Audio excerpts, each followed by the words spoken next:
kita dadalaw tuwing gabi.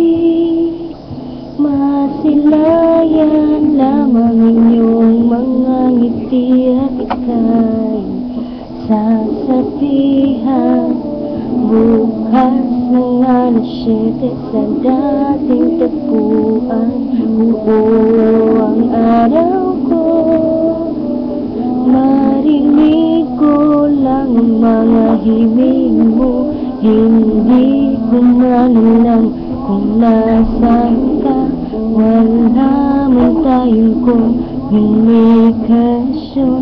Maghihintay sa'yo buong magdamag dahil ikaw ang buhay ko. Kung inakala mo ang pag-ibig ko'y magbabago, itaga mo sa bato. Dumaan man ng maraming Pasko na di mo nabutas sahig, kahit na di mo na ko marinig, ikaw pa rin ang buhay ko.